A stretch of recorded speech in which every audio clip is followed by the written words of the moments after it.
Hello, prisoners. This is Stuck in a Dungeon podcast, an actual play podcast for a Dungeons & Dragons campaign. My name is Liam, and I'm going to be your dungeon master and podcast host for this. Before we get to playing, allow me to describe the lore of the land which we will be exploring in Stuck in a Dungeon. The world of Asteos. In the beginning, Balfour created the sphere, in which the world as we know it was the sole dominion of Balfour.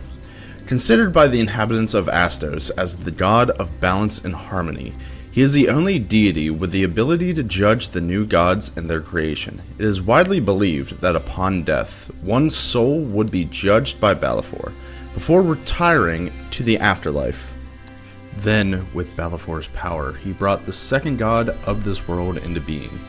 This was Pyre. He created the world we see today.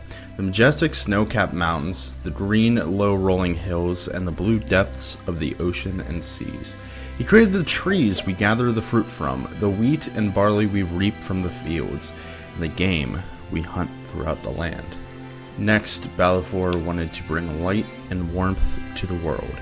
Balfour created the radiant god called Soul.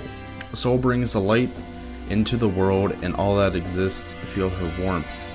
Followers of Soul subscribe to the idea that all of creation was made to serve her through diligence and conscientiousness. Their mission is to leave the world a better place than they arrived. After Balfour brought Soul into the world, the light that she brought cast a shadow on Balfour, and from the shadow, the god Mask was born. Mask was born in direct opposite of Soul. Mask's domain is the darkness in Asteos. With the darkness comes discord, doubt, and subterfuge. Mask is primarily followed by thieves, assassins, and the shady denizens of Asteos. Finally, as Balfour looked upon the world that he and his gods have created, he needed to give the people inhabiting the world conviction. He used his nail to pierce himself, leaving drops of blood flowing into the ground. From the puddle of Balfour's blood, Ao was born. Ao is a god that represents the primal animalistic tendencies of modern races. His domain is of tribulation and ambition. Worshippers thank their cataclysmic god through war and blood sacrifices. After years of the land growing and changing, many towns, cities, and empires rise and fall. After 2,500 years, a war broke out between the arid lands of the south and the towns and cities of the north. The nomadic tribes of the south all came together under the power of an orc named Dubok the Bleeding. Dubok began his conquest of the border towns, burning and slaughtering the inhabitants. This continued for years before the towns of the north formed the Elder Tree Concord. From this, the party, the Faithful Five, comprised of the Paladin of Soul, Sablodon, the Whisperer of the Woods, Acacia Evergreen, Hector, the Horse Tamer, Alto Greylock, and Angus the Cow. They rose to challenge Dubok as he attempted to fulfill his goal of being the reincarnation of Ao. Sablo uses the aspect of Soul, the Holy Sword, Soul's Grace, to cut Dubok down, ending the invasion and pushing back the invading army to the Deadlands, the southern part of the landmass. 500 years later, we come to a misguided group of adventurers just beginning on their journey. Now that the massive lore dump is over, let's meet the cast and characters of this campaign. Hey guys, this is Eric, and I'll be playing Rhodin Theodoropoulos, who goes simply by Rhodin, a former member of the cult, Sons of Tranquility, an offshoot of the Church of Soul. On his 21st birthday, he was sent away for his Walk of Peace, a tradition all members follow, where they're allowed to sow their wild oats before returning to the cult. After experiencing the real world and seeing the cult for what it truly is, Rhodin decided he wasn't destined to remain a Son of Tranquility. After many near-death experiences, Rhodin realized in his search to find himself, what he finally found was a home. Hi there, my name's Kyle. I'm going to be on this podcast. I've been DMing for about 2 years now, and I make a lot of characters and monsters in my free time. I'll be playing Satrix for this campaign. Satrix is the noble son of a dragon, and he is trying to find out the secrets of his past. Hey guys, I'm Kate, and I'm playing an Eladrin named Macha. Macha had barely earned her adult name when she came home one evening to find a bloodbath with no bodies. As the eldest, she cared for her sisters after the death of their parents. This night, she had been out gathering their dinner, and hearing no screams, she hadn't expected the scene she was met with upon entering their small home.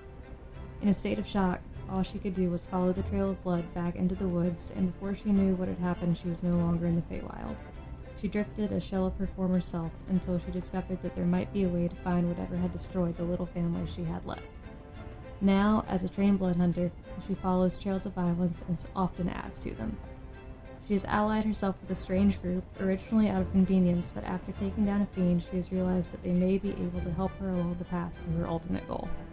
Hey jailbirds, my name is Trent and I'm playing Vodt, a sweet smoke connoisseur and entertainer on a quest to write his bard's tale and graduate from the College of Valor in Newlander.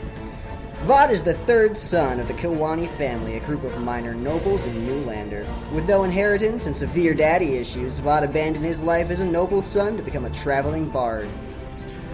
We start at the beginning of the journey, in the Udder Tree Concord at the Harvest Festival in a town to the north called Oxen Falls.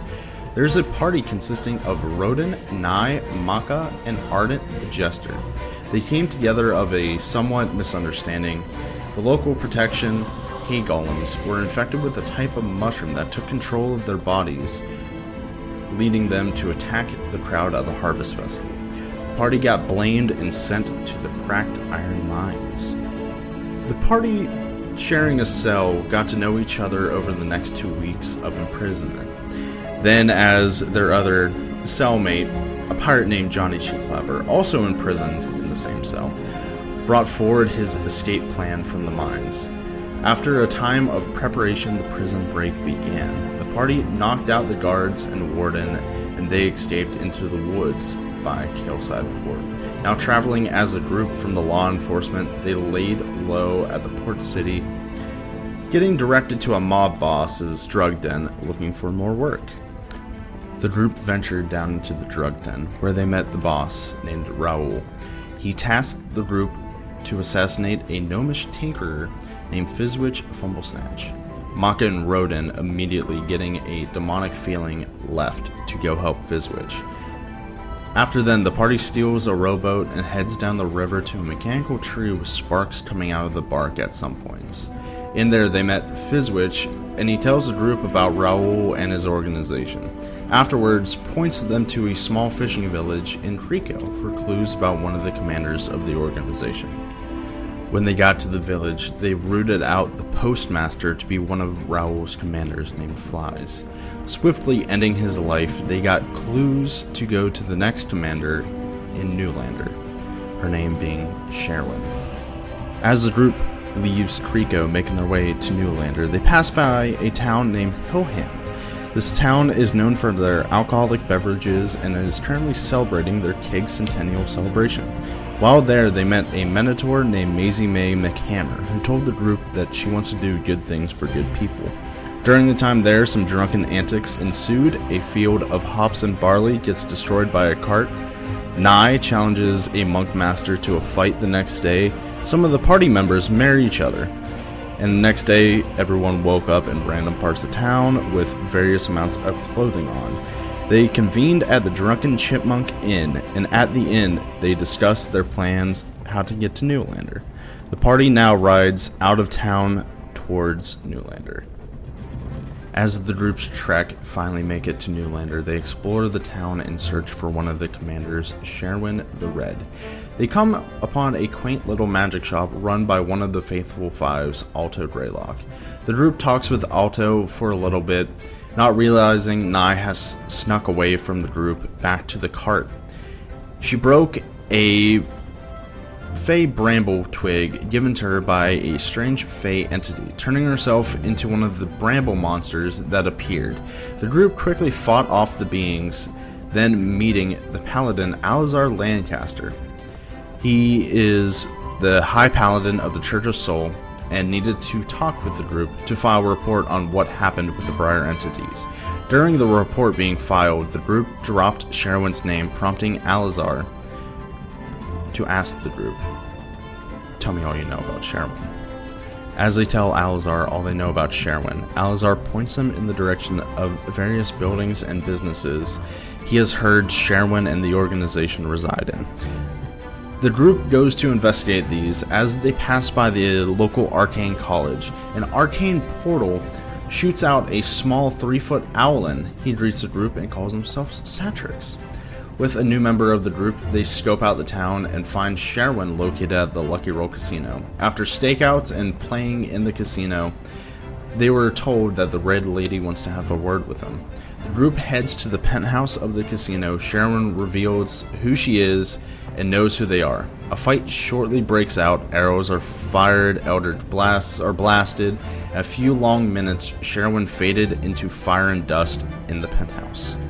As Sherwin dusted away, the group began to turn over the penthouse to find any information leading for the organization. They found a wall safe hidden behind a painting, many broken lockpicks, and a plan to potentially blow up the safe is discussed. Ardent eventually opens it and finds a hefty amount of gold and a deed to the penthouse along with the casino below. The group decides to meet a man offering help to guard their casino by the name of Elward Delph. He told the group that he wants to do good things for good people. The group agreed and hired him as help for 5 gold a week to Macha's dismay.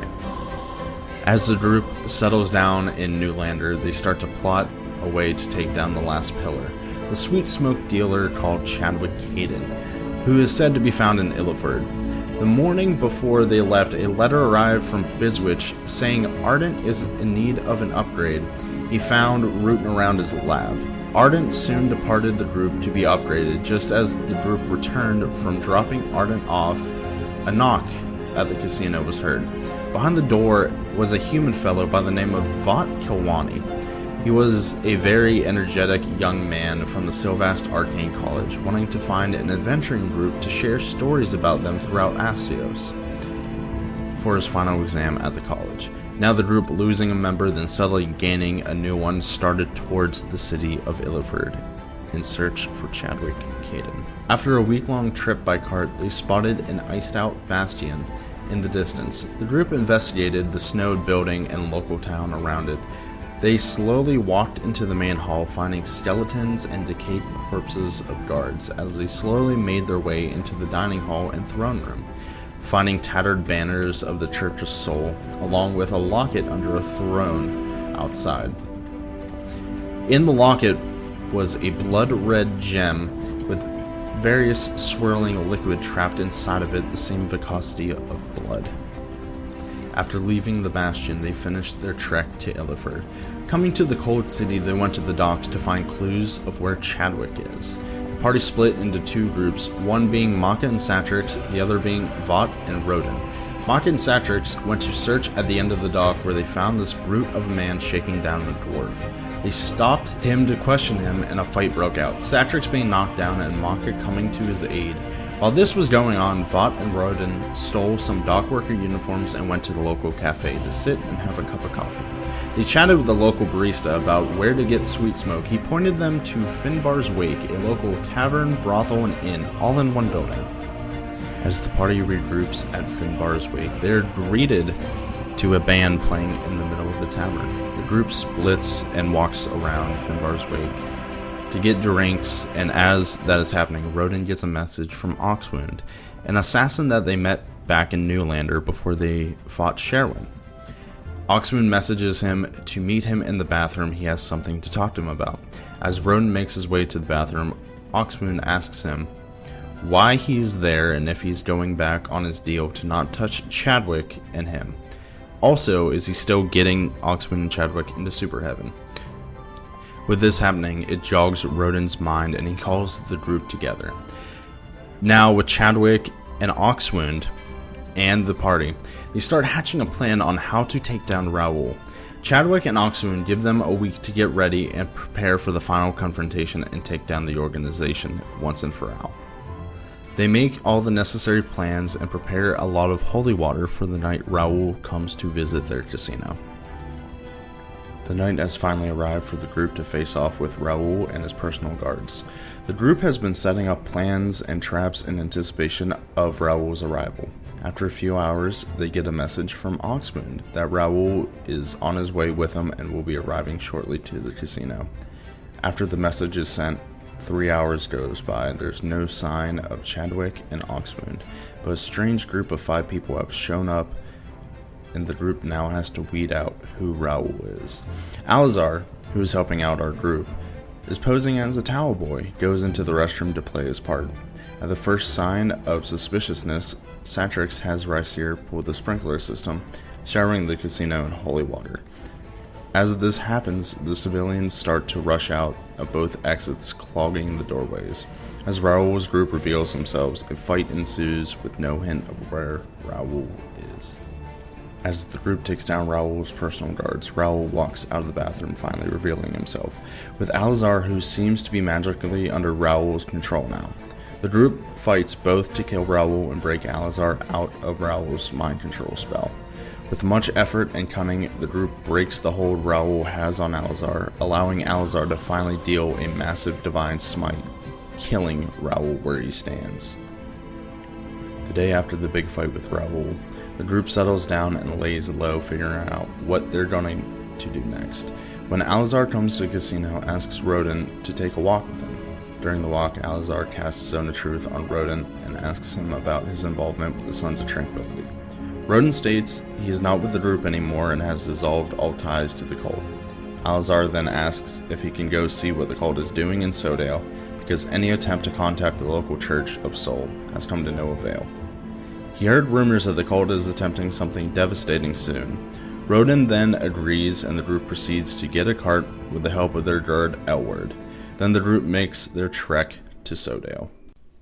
With this long-winded summary finally over, I welcome you to come join us on this adventure in Stuck in a Dungeon. This has been your DM, Liam, and I hope you stay stuck.